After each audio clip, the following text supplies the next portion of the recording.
pense que l'acte tient compte de la situation de la crise que nous avons aujourd'hui, mais en même temps, il ne faut pas se tromper. C'est une conviction profonde. Depuis 2 ans, je me bats pour la réduction du train de vie de l'État. Je pense que le profil de nos finances publiques, la manière dont nous dépensons l'argent public ne correspond pas à la nature réelle des besoins que la population a et aux exigences qui s'imposent à nous pour redresser le pays, pour le développer et répondre à des crises à laquelle nous sommes confrontés aujourd'hui.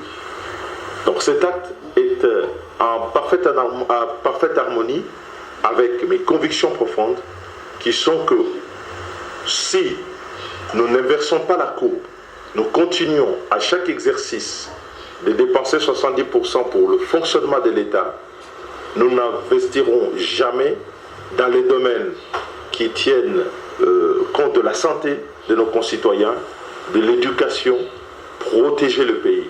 C'est pour ça que j'ai toujours appelé à ce que le Parlement soit exemplaire de ce point de vue, parce que c'est l'autorité qui contrôle les autres.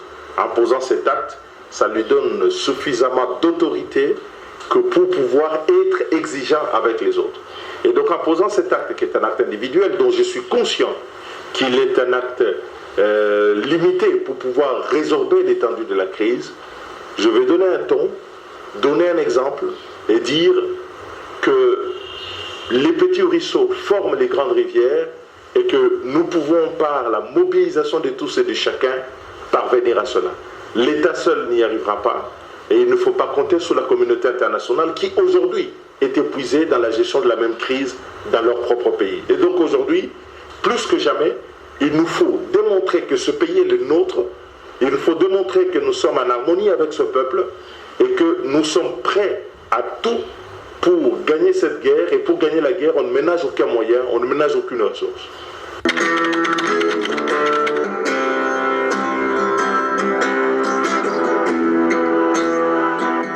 Il est bien évident que ça dépasse le contexte sanitaire. C'est une vraie guerre qui est imposée à la nation. Vous savez, pendant les vacances parlementaires, alors que je l'ai prolongé dans ma circonscription, le 21 mars à Luisa, j'avais lancé un appel. J'ai dit, il fallait que le président de la République proclame l'état d'urgence. Je suis content que celui-ci ait été proclamé une semaine plus tard. Ensuite, le gouvernement a pris une série de mesures pour pouvoir accompagner la lutte contre le coronavirus. Il se trouve qu'aujourd'hui, de manière assez inédite, nous avons l'Assemblée nationale, à la suite du Sénat qui a suspendu ses activités. J'en avais appelé à la suspension des activités des assemblées provinciales. On en a suspendu le fonctionnement. Le gouvernement, dont vous savez qu'il a suspendu les conseils des ministres. Donc, aujourd'hui, cette crise a fini par rompre le fonctionnement régulier de nos institutions. Et donc, aujourd'hui, nous devons repenser l'État autrement, le mettre sous mode de fonctionnement dans le contexte de l'état d'urgence, avec des moyens qui sont concentrés vers la lutte contre le coronavirus et un resserrement du budget, parce qu'il nous faut un collectif budgétaire pour pouvoir rassembler les ressources et les réallouer différemment. Et je pense aussi qu'il nous faut envisager de dégraisser l'État là où ce n'est pas nécessaire. Parce que, comme je l'ai dit, nous avons un État qui est trop coûteux pour pouvoir nous concentrer à la population. Vous savez, cette année, nous ferons 60 ans d'indépendance, le 30 juin. Les Belges avaient colonisé ce pays pendant presque 52 ans, de 1908 à 1960.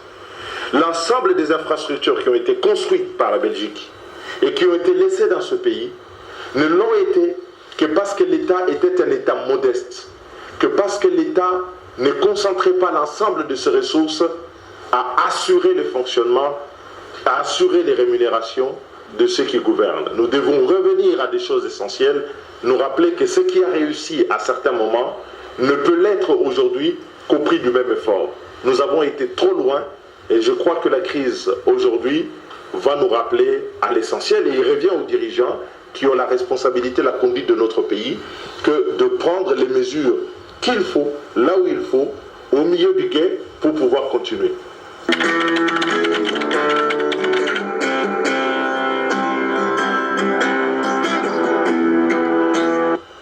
Nous ne gagnerons la guerre contre le Covid-19 qu'à la condition d'être rassemblés, unis et d'être tous engagés dans un même élan d'effort, dans la discipline, dans l'exemplarité et dans la solidarité. Si il y a aujourd'hui des acteurs qui n'ont pas compris que cette crise qui nous frappe menace la nation dans son existence, alors on n'a rien compris. Il faut que tout le monde comprenne que nous sommes menacés comme pays, nous sommes menacés dans notre économie, nous sommes menacés dans nos vies, nous sommes menacés comme peuple, comme communauté politique. Et que, comme toutes les nations du monde, il faut que tout le monde se réveille et il faut un sursaut. J'en appelle à un sursaut de la classe politique, mais pas tout simplement. On a tort dans notre pays de réduire la direction de la nation à l'État, à la classe politique. J'en appelle à la société civile. J'en appelle aux opérateurs économiques. J'en appelle à tous les acteurs de la vie civile, à tous les pasteurs, à tous les hommes d'affaires, pour que tout le monde s'engage dans un même élan pour soutenir ces efforts contre le coronavirus. Qui aurait pu penser que la grande France pouvait manquer, dans le cadre de cette crise, des masques pour son personnel enseignant. Aujourd'hui, le monde entier est épuisé. Et le Congo n'est pas seulement le lieu où il y a des ressources, où les gens viennent, exploitent, font des bénéfices, mais c'est aussi le lieu de montrer aujourd'hui qu'il y a un peuple auquel on tient, et que puisqu'on tient à ce peuple, on tient à sa survie, on tient à sa santé, et que les efforts qui doivent être accomplis ne doivent pas venir seulement de l'État. L'État doit montrer l'exemple. Mais la société civile, nous attendons aussi des hommes d'affaires, des sociétés qui exploitent au Congo, de faire un apport suffisant à la conduite de cette lutte pour qu'elle soit vaincue.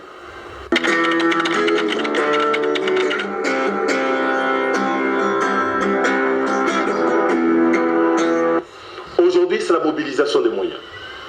Aujourd'hui, nous avons une équipe qui est conduite par quelqu'un de très compétent, qui est reconnu mondialement, le docteur Jean-Jacques Muyembe Dampo, un des 10 fils de ce pays. Aujourd'hui, il faut lui donner les moyens. Il faut donner les moyens à la riposte. Il faut donner les moyens à nos hôpitaux.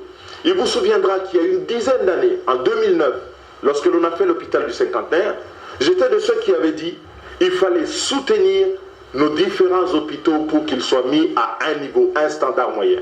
On a dépensé dans cet hôpital, on m'a dit 90 millions, 100 millions de dollars pour faire un seul hôpital, alors que ces moyens auraient pu être déployés différemment. Je crois qu'aujourd'hui, il faut sortir de la politique politicienne, regarder les problèmes en face. La chose la plus importante aujourd'hui, c'est de donner les moyens à la riposte. Et je félicite la population de Kinshasa, qui, dans l'autodiscipline, face aux hésitations des gouvernants, a su le samedi dernier observer une première journée d'autoconfinement. Mais nous devons faire un effort beaucoup plus grand, parce que face à l'absence de vaccins, des traitements curatifs avérés, aujourd'hui tout le monde tâtonne, seul le confinement peut nous sauver. Et donc, nous en appelons à la mobilisation de la population pour accompagner le gouvernement dans les mesures qu'il faut observer. Le confinement qu'il faudra faire comme on l'a fait ailleurs, parce qu'on a vu que seul le confinement a réduit de manière sensible les cas de contamination, et que face au confinement, il faut apporter un soutien à nos médecins qui sont au front pour soigner nos malades, et pour cela il leur faut des moyens, et il faut leur donner des moyens.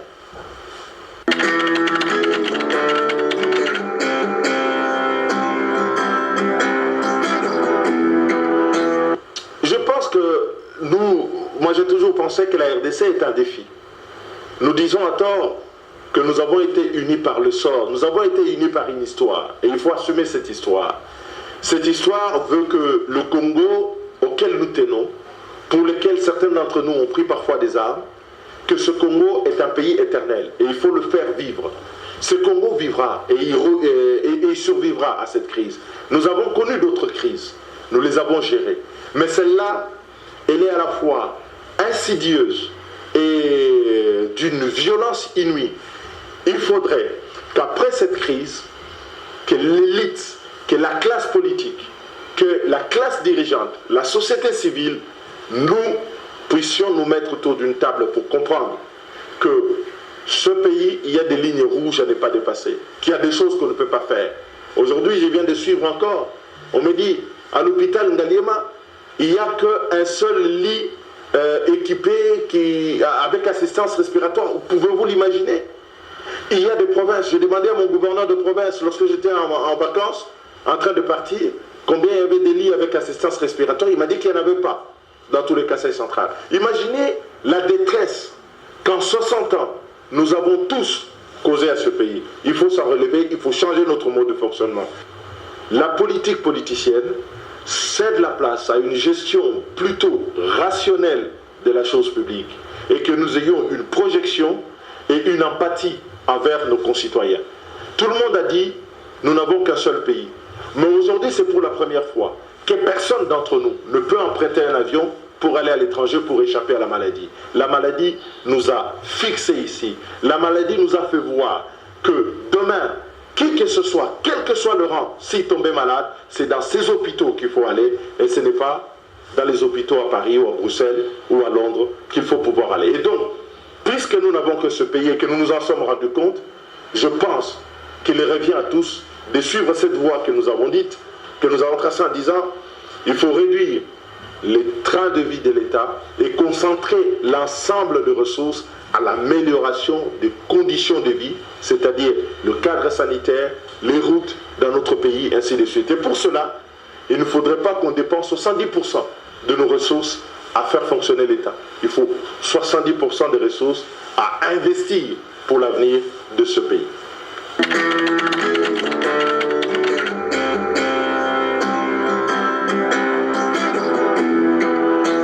Le prix à payer, c'est le sacrifice. Nous devons nous sacrifier. Chacun de nous doit faire un sacrifice. Il n'y a pas de progrès qui vont tomber par hasard. Les gens ont considéré que la nature nous avait pourvus en ressources et que puisque nous étions pourvus en ressources naturelles, la nature nous avait pourvus aussi des capacités de développement spontané. Il n'y a pas de développement spontané, il y a du développement que dans la volonté, dans l'action menée de manière ordonnée. Et jusque-là, nous ne l'avons pas tous été. Et il est temps que les gens prennent conscience que ceci doit cesser. Après le virus, après la crise du coronavirus, ne devra jamais être pareil qu'avant la crise du coronavirus.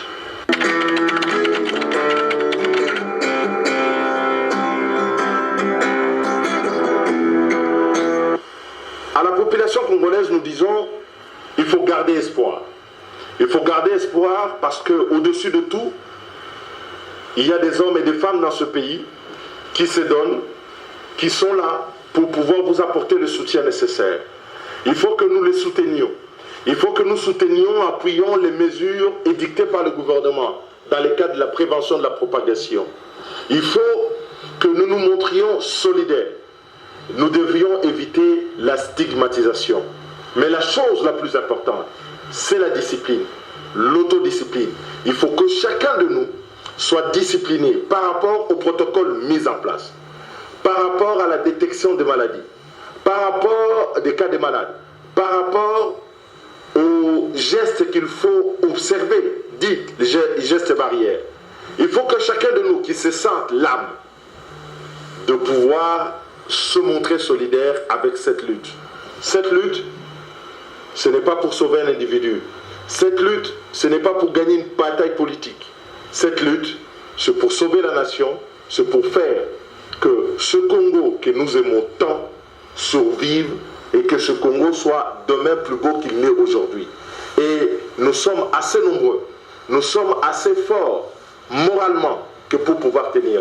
L'élan que vous avez montré samedi dernier à Kinshasa a montré que ce ne sont pas les dirigeants qui vous y amènent, mais par l'autodiscipline. Mais si en plus de l'autodiscipline, nous pouvions nous montrer engagés dans l'unité, dans l'exemplarité, la solidarité, nous serions beaucoup plus forts et nous pourrons vaincre cette pandémie, comme d'ailleurs nous avons vaincu Ebola, plusieurs crises en d'autres mois.